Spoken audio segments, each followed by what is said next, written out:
More than anything, thank you for being here. I want to give you a welcome on behalf of UC Davis, the Western Center. We are here because there were many conversations regarding questions on COVID-19, including what are the updates in regards to COVID-19, since we know that right now we are entering an era where there have been a lot of changes. So we want to give you the welcome because this would not be possible without the support of the state of California, who is allowing us to have this space. And we also want to ask you if you can please hold your questions till the end of the presentation. Then Dr. Solis will be presenting for about 20 minutes, but at the end, we will have time to be able to have a discussion. And that's where you can include your questions via chat, or you can also raise your hand, and we are going to ask those who would like to speak up to do so, or also they could also write it via chat. So with all that, I want to pass the mic to Dr. Solis, who is here on behalf of Fresno County. And she is going to be giving us a lot more information regarding COVID-19. And I want to give her this space to do so. Hi, good afternoon, everybody.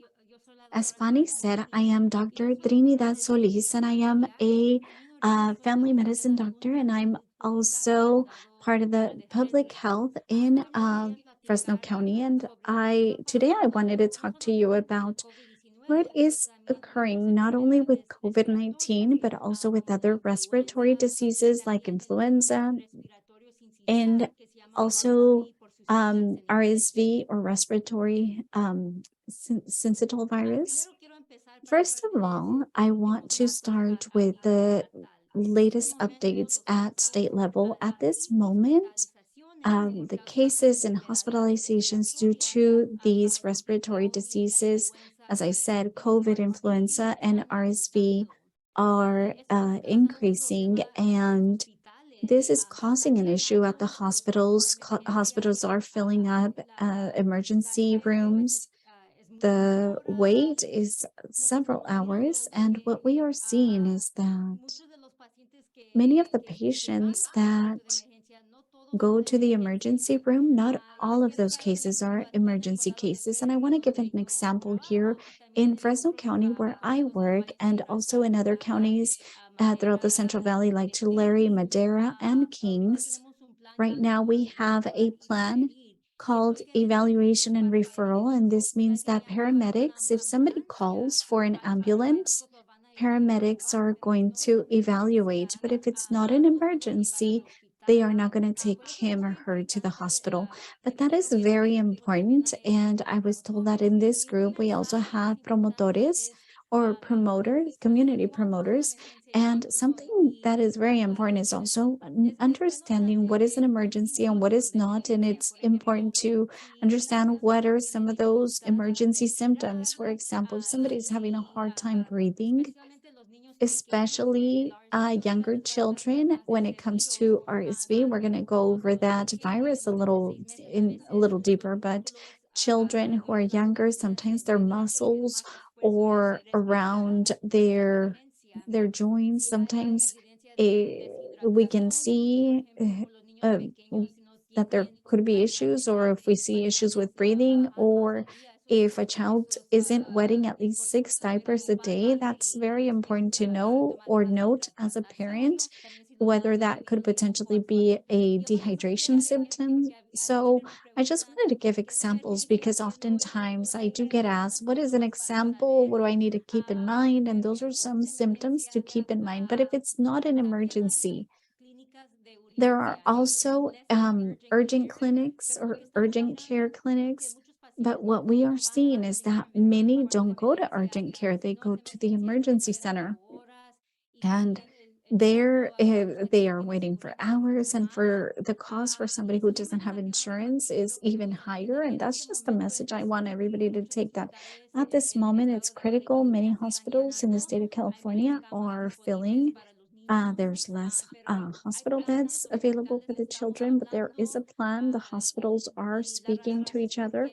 And the reasons why these respiratory issues this year, we have seen that with RSV and also influenza has started earlier than previous years. And on this topic, the RSV virus always circulates during the winter, but the number of cases that we are currently seeing is much higher. Typically, we see it at the end of December or January, but at this point, it is, or at this moment, it is high. And what we are seeing is that this month of December, we see that COVID and influenza are going to continue increasing. So, the information that I am going to go through today, it's very important that we share with our families, with our community, because we want to protect our hospitals so that they continue staying open, so that we can protect those who need these services. And these are some of the details on the hospitals in California, and taking COVID into consideration, and the area up on top. And I'll explain the chart, but this is for the state of California, that says that right now in California there are over 4,000 people who are hospitalized due to COVID. And if you see the line, you can see that it's going up again. Those numbers are going up.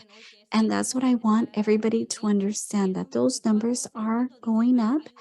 And the second part, which is ICU, that means intensive care. So there are 487 people at the moment taking up hospital beds due to COVID. So if you look at the left, there you can see the counties. I'm so sorry, if you can mute your mic.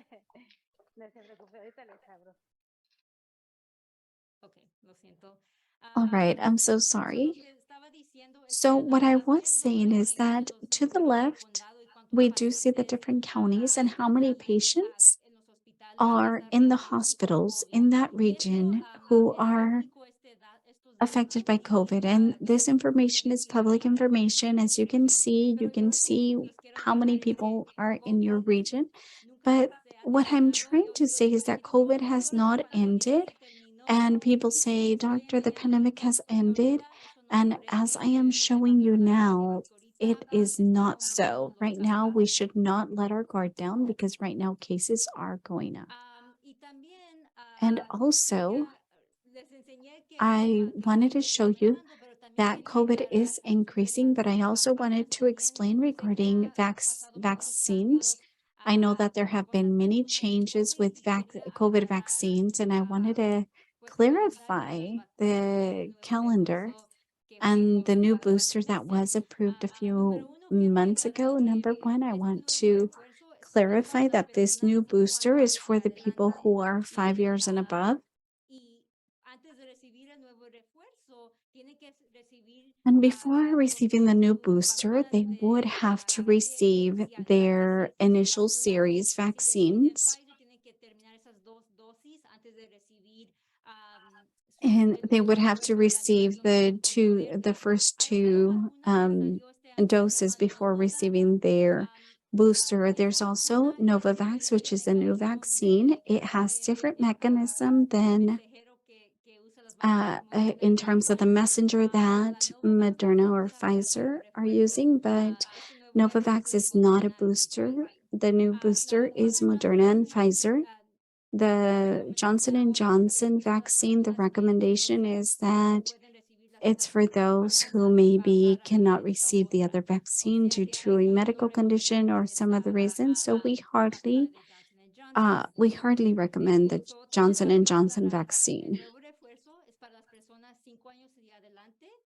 But that's for those 5 years and above who have already concluded with their initial series for the children that are 5 and above.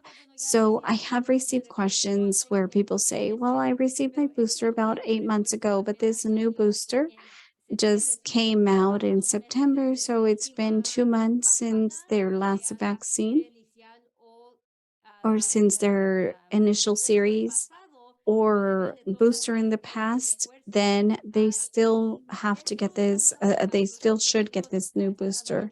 And scientists are saying that this may become like the flu, where every year you go and you receive your flu shot because the virus changes, similar to COVID, where this new vaccine has changed to help protect us of the new variants, a lot such as Omicron. And because of this, we are telling the public to please protect themselves so that they can increase this protection. For the people who are under 5 years of age, we are still letting them know to please get their vaccine, but not with the new booster. It's not yet authorized at that age. So once again, I'm going to explain 6 months and above, they can get the vaccine, but 5 months and above with the new booster. If you have any questions at the end, I'm here to explain. And if you want this drawing or this chart where you see the doses, we can send these along. And you could also see them on the website where the state provided them. And now I want to get into a little bit more detail regarding the booster. This new booster protects us against the original COVID-19 virus and also the subvariants, because viruses do change. And like before BA4 and BA5. And we know that every time that the virus changes, just as well as, the influenza virus has also changed. That's why we have a new vaccine for influenza every year. And that's why, even if in the past you have received a vaccine and you don't have new protection, it's important to get it so that you can have the new protection with for these new variants. And also bivalent is the same thing. Bivalent is the same thing, and bivalent means that it's protecting you against both the original COVID-19 virus and also these new variants. So as I had explained, now this is 5 years and above. So, and you can administrate it at least 2 months after the initial series or the last dose. And I keep repeating that. And this is a common question that I receive from patients in the community, because they say, well, if I already received a booster, I should be fine. And this offers more protection against these new variants. And this is the map of how we are doing with the vaccines, with the new boosters here in California. And in the frame here, or you see bivalent booster, how are we doing with the percentage with bivalent? And right now in the state of California, 18%. So it is quite low through at state level. And there I have the site. If you want to know how your county is doing, I am from Fresno County, and we are at about 11%. So even lower than the state. And that is why it is so important. And we are letting the community know so that you could protect yourselves and also avoid having more variants. And we have to stop the spread amongst the community. So it is very important to spread that message so that we can prevent, so that we can get vaccinated, because the more vaccinated community members there are in your community, the more we could stop. In this chart, we also see how many people receive the initial series, and that's about 72% throughout the state of California. But as I have stated, every county is different. And at this state level site, you can see how your area is doing. But overall, I just want to say that we are doing low, and it's even lower for this younger children. And that's why we tell people don't just get your vaccination for you, but also for your children. Protect your children so that that way schools can stay open, because as we know, many children suffered last year when many of the schools were doing in-home education, and so it's important to have the schools open, and if we want to have our children at school, we have to protect them. So now I want to talk about COVID treatment. So the vaccines are, or vaccination is the best way to protect ourselves against COVID, and also to reduce the risk of hospitalization or dying or passing because of COVID. But if a person is affected by COVID, or if they have a positive COVID vaccine, we do need to make sure that they are taking advantage of the treatments for the pandemic. And right now, we are seeing that are very few people are using medication, and it is important to make sure that we are taking all opportunities to avoid the risk. And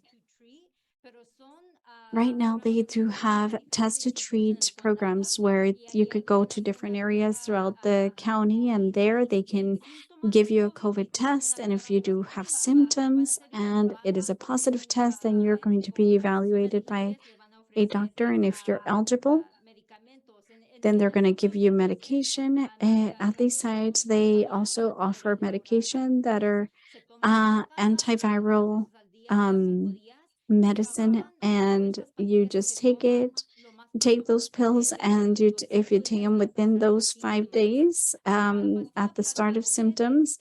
And also Paxlovid, it is one of the most effective treatments that we have for COVID. It's um, about 98% positive to avoid from getting you hospitalized. And um,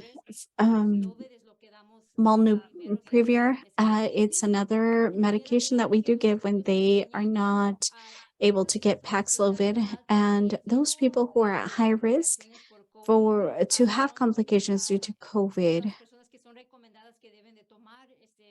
and these are the people who should be taking these treatments. And those people who are also in high risk are older adults, especially 65 and above.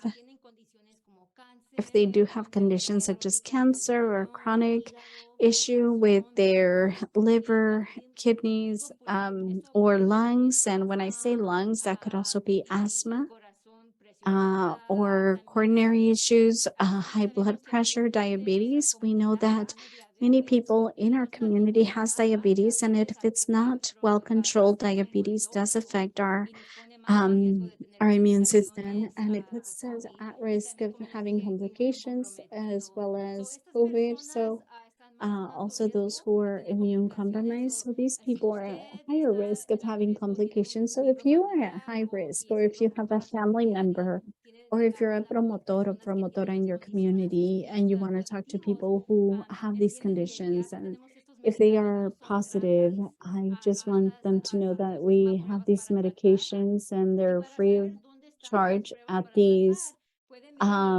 test to treat places, and you can look for those on the website. You just enter your zip code, and it'll let you know which clinic is near you, which is a test to treat. You can also go to your primary care doctor.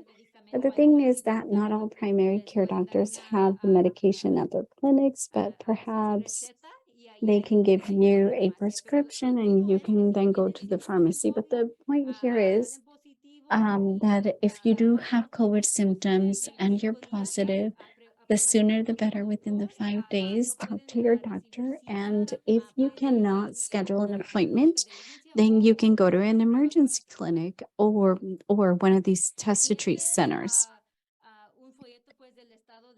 This is a flyer for the state of California that the Department of Public Health created, and I want to share this information. So, this is for those people who don't have medical insurance and they do have COVID symptoms. They tested or did a home test and they were positive, but they cannot get a doctor's appointment or don't know where to go. The state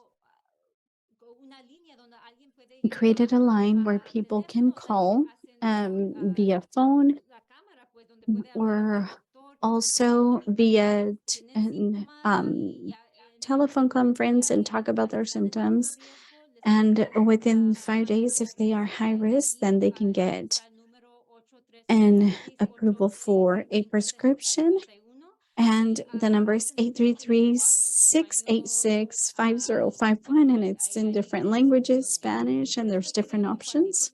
And that's why I wanted to share it, because the state of California does want to make sure that the public understands more about these medications. And also, sometimes they say, well, I have COVID, and they should isolate if they need to.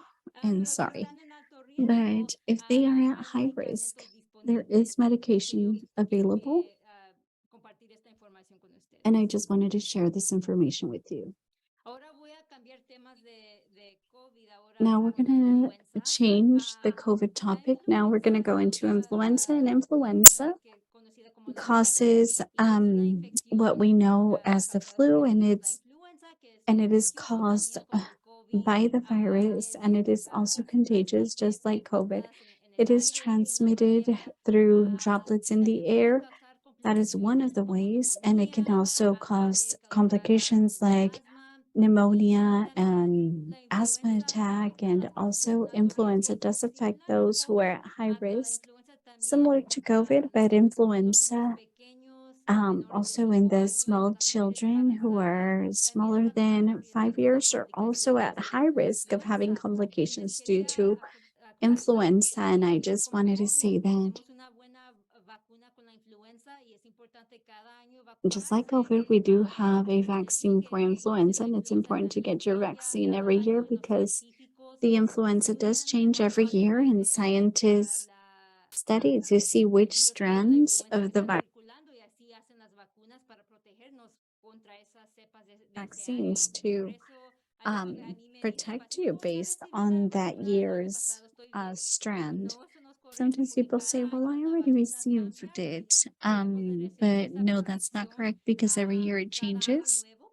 And we need to get this protection every year to give us better antivirus protection, but also to protect us from the strand that might be circulating during that time frame. And this is different for those who are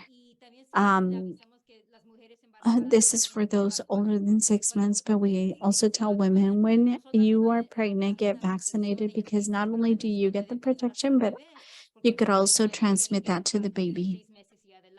Because once again, children 6 months or under might get those antibodies thanks to the mom because she did it while she was pregnant. They could also get the vaccine against COVID and also influenza at the same time, but the point is to do it at the same time. And normally it's about 2 weeks for these vaccines to start working fully. So that's why during these festive days, let's do it the sooner the possible. And also the vaccine against influenza, it reduces the risk of potential death or getting sick due to COVID. So I had also talked about RSV, or the respiratory virus. And this is something that is affecting the lungs, and in the majority of the children, um, and many children under 2 do get affected by RSV, and many get better in the home just by resting and drinking more liquids. But there is a group of children who are at higher risk of having complications due to this virus. And what we are seeing is that season of RSV started much sooner this year, and I have been asked, well, why did this happen? Well, because scientists are working on that, and 2 years prior, children were not as exposed to this virus, and that's why we are seeing this virus at an earlier time. But the children who are at higher risk of having a higher risk due to this virus are small children, especially those who are 6 months or less. And also, this could also affect adults. This could affect everybody, but um, especially those who are at higher risk. But if children or adults have respiratory diseases um, or issues with um, coronary issues, that also puts them in higher risk. And elder adults, right now that we are seeing that RSV is also affecting the children, that's correct, but it could also affect older adults very heavily, especially if they are 65 or older, because older adults, their system is a little bit more debilitated with age. And that's one of the things that I wanted to say about this virus is that it can affect everybody. But as we are seeing right now, it's affecting the smaller children. And it's very difficult when a small child is affected to know that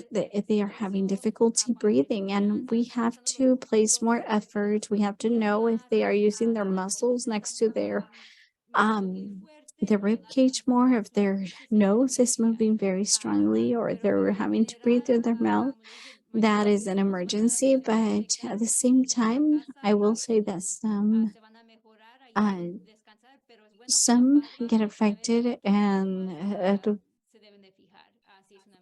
differently, but it is important as a parent to take caution and know if the child has been affected. So, we were talking about RSV, about influenza, about COVID-19, but these um, books are calling it triple demic.